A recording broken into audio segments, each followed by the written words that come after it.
Mesdames et messieurs, bonjour et bienvenue sur votre émission Entretien d'Afrique. Nous recevons pour vous, dans ce numéro, Fred Ouenou, acteur politique et membre du Bloc républicain. Chers invités, merci d'avoir accepté notre invitation.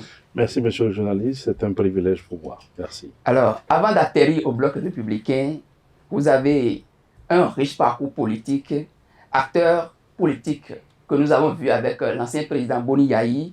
Aujourd'hui, au départ, vous avez été un opposant au régime Talon, mais aujourd'hui, vous êtes dans le Bloc républicain, c'est-à-dire que vous êtes avec lui. Dites-nous, notre invité, quel est votre parcours politique? Merci beaucoup. Je voudrais juste vous dire à nos internautes que je n'ai pas commencé avec le président Boni Yayi, mais plutôt avec le président Kérékou en 2005. C'est après que j'ai fait aussi une expérience avec le président Boni Yayi. Avec le président Talon, ça avait très bien commencé en 2020, mais après ça a eu un coup de frein, un petit coup de frein. Vous savez, les difficultés entre acteurs politiques ou les malcompréhensions ne manquent pas de jalonner la route des uns et des autres. Mais ce qui est plus important, c'est que nous sommes tous engagés au service de nos concitoyens. Et puis, je crois que tout ça fait qu'aujourd'hui, je totalise une expérience de 16 années d'engagement politique où j'ai forcément appris aux côtés de 3 grands chefs d'État, le président Kérékou, paix à son âme, le président Yayi et aujourd'hui le président Patrice Talon. C'est une chance.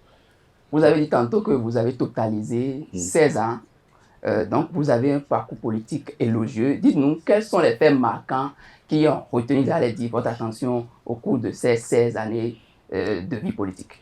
Écoutez, notre pays, le Bénin, n'est pas une page blanche. Chaque génération, chaque président essaie de donner le meilleur de lui-même pour apporter quelque chose. Et je crois que ça ne peut que donner un sentiment de fierté. Moi, je fais partie de ceux qui sont fiers de ce que chaque génération de chefs d'État, de ce que chaque responsable à divers niveaux a essayé d'accomplir pour notre pays, pour le rendre encore plus meilleur, encore plus fort, encore plus juste. Comme je le disais tantôt, c'est une chance d'être quelque part et d'avoir une identité forgée par la succession des générations. Donc, si je dois citer un à un les faits qui nous ont marqués, je crois que le Bénin fait son petit bonhomme de chemin avec ses forces et ses faiblesses et il nous appartient à nous, générations d'aujourd'hui, d'apprendre de ceux qui nous gouvernent, de ceux qui nous dirigent et de préparer patiemment l'avenir. Alors, pour rentrer dans le vif du sujet, je voudrais recevoir sur ce plateau Aboubacar Takou. Il était le journaliste reporter sur la cérémonie de présentation et d'investiture des candidats bloc républicain qui vont compétir pour les élections législatives du 8 janvier 2023. Aboubacar Takou, bonsoir, soyez les bienvenus. Bonsoir, chers confrères. Bonsoir, chers invités. Bonsoir, monsieur le journaliste. Ma première question sera de connaître, ou du moins de demander à l'invité de dire ses sentiments après cette investiture, parce que lui-même, il est candidat. Merci beaucoup. D'abord, c'est un sentiment de fierté, mais je voudrais préciser, c'est vrai qu'au Bloc républicain, nous nous sentons tous un peu candidats. Les 218 candidats qui ont été investis, il y a aussi des candidats d'honneur, mais nous sommes tous un peu candidats titulaires au nom de notre parti politique parce que nous sommes tous censés aller à l'assaut des 24 circonscriptions électorales de notre pays pour porter les idées, les engagements et la faveur républicaine de notre parti. Maintenant, si vous voulez savoir le sentiment qui m'a animé, c'est un sentiment de fierté légitime. Vous savez, le Bloc républicain est un grand parti de gouvernement. Et cela va de soi que nous puissions aborder ces élections législatives, c'est-à-dire solliciter le suffrage de nos compatriotes sur des malentendus ou sur de la démagogie. Il était important que d'abord nous puissions rassembler tous nos candidats pour redéfinir le projet que nous portons et le secrétaire général de notre parti, le ministre d'État Blaise Biotchané, a clarifié à travers 4 points essentiels. Nous voulons accompagner le président dans sa lutte à la tête de notre pays pour accroître la résilience de nos compatriotes face aux chocs exogènes. Vous savez que nous sommes dans un monde en crise. Ensuite, travailler à redonner le pouvoir d'achat à nos compatriotes, endiguer le chômage au niveau des jeunes et assurer une meilleure sécurité à nos compatriotes. Vous savez que le 21e siècle vient avec une de ses faiblesses, le terrorisme international, qui sévit à nos frontières, qui fait des dizaines de victimes innocentes et qui a des conséquences même sur la sécurité intérieure de nos États. Donc aujourd'hui, tous ces sujets préoccupent nos compatriotes. Alors, réunir nos 218 candidats aujourd'hui, c'est montrer à la face des Béninois que nous avons sélectionné au Bloc républicain les meilleurs parmi nous, les meilleurs d'entre nous pour nous représenter, pour proposer à l'Assemblée nationale une espérance lucide et crédible à nos compatriotes. C'est très important que cela soit ainsi et ensuite mettre davantage une grande responsabilité sur nos candidats, à savoir que désormais, ils portent nos couleurs, ils portent nos valeurs, ils portent nos idées, mais ils portent surtout notre engagement au service du Bénin et de nos concitoyens. Monsieur Fred Benou, Oui. Comme beaucoup d'autres Béninois, c'est avec vous, au BR, que nous avons entendu parler de candidature d'honneur. C'est une première. Que revêt ce nouveau nom? Oui, nous avions constaté au Bloc républicain qu'il y a des hommes d'expérience qui ont été soit députés au cours des législatures passées ou qui ont occupé de grandes postes de responsabilité, qui ont un électorat certain et sûr, mais qui ne sont pas candidats sur cette liste parce que ces personnes ont décidé de se retirer et de laisser la place à d'autres personnes pour servir le parti et notre pays à d'autres niveaux. Et donc, ces personnes sont des candidats d'honneur parce que nous comptons sur ces personnes pour être aux avant-postes, pour ouvrir la voie, pour ouvrir le chemin pour nos candidats. Je voudrais vous rappeler que la liste du BR est constituée de 28% de femmes et de 45% de jeunes qui sont pour la première fois candidats à une élection législative dans notre pays. Ça dit que c'est une liste innovante.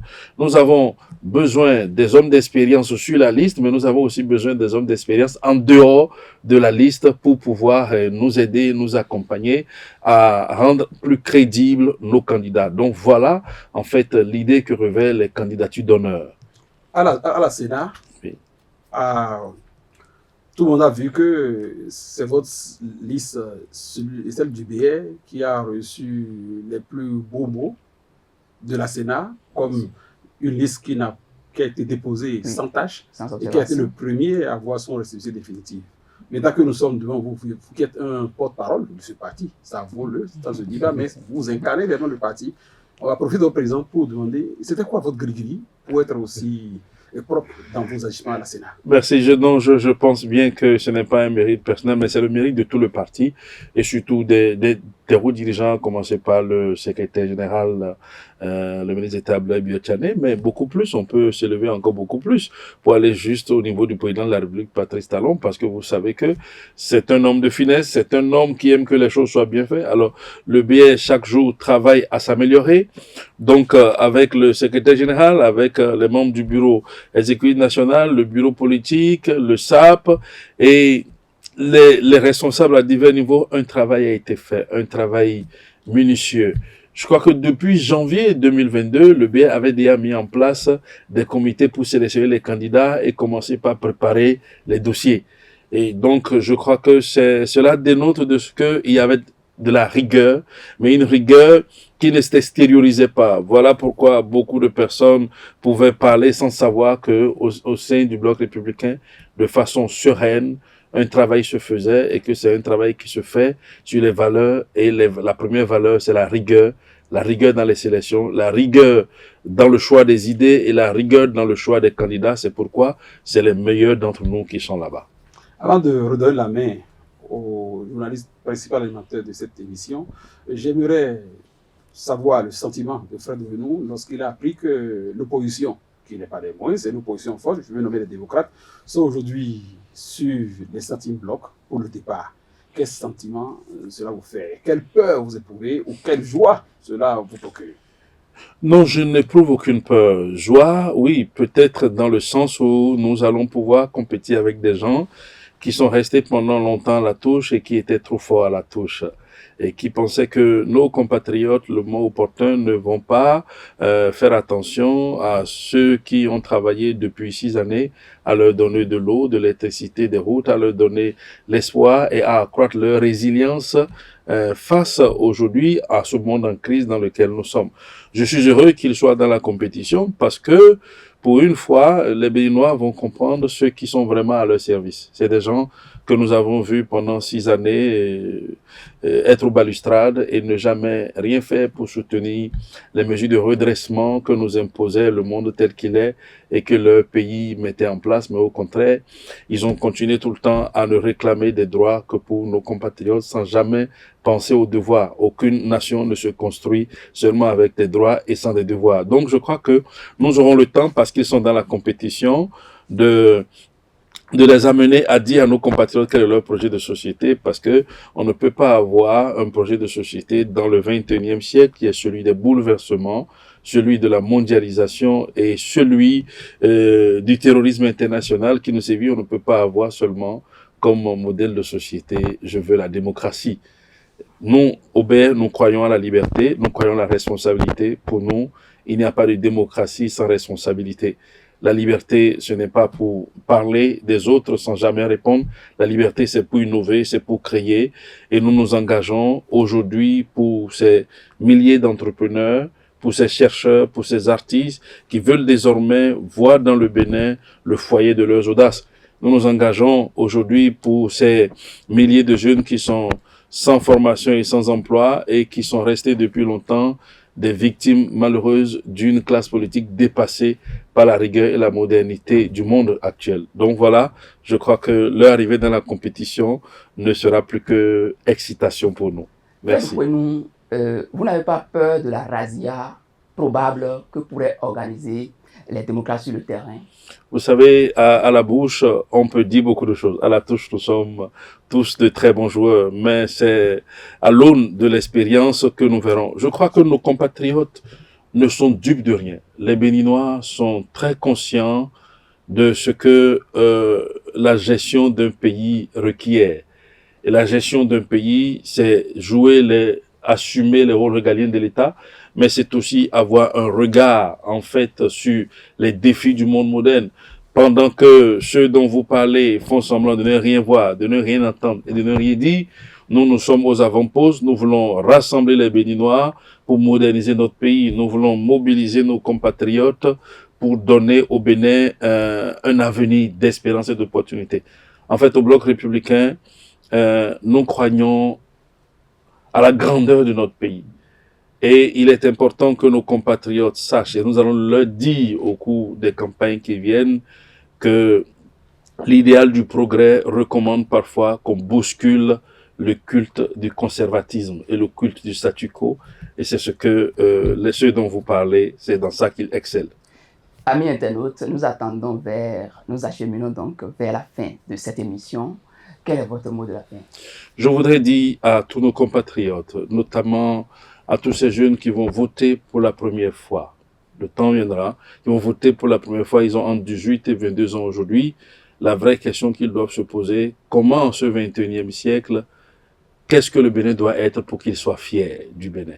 Pour être fier du Bénin, il faut que le Bénin soit un pays qui donne de l'emploi, il faut que le Bénin donne de la compétitivité à ses entreprises, il faut que le Bénin donne du pouvoir d'achat à nos compatriotes et je crois que le Bloc républicain est engagé pour cela. S'ils se posent la bonne question, je crois qu'ils savent désormais quels sont nos engagements et nous voudrons qu'ils nous fassent confiance. Merci. Merci d'avoir accepté notre invitation. Chers amis internautes, ce sera donc tout pour cette émission. Nous avons reçu pour vous Fred Ouenou, acteur politique et membre du Bloc républicain. Avec lui, nous avons eu l'honneur de décrypter ses impressions au retour, bien sûr, de la cérémonie de présentation et d'investiture des candidats du Bloc républicain. À très vite sur les programmes de BLTV.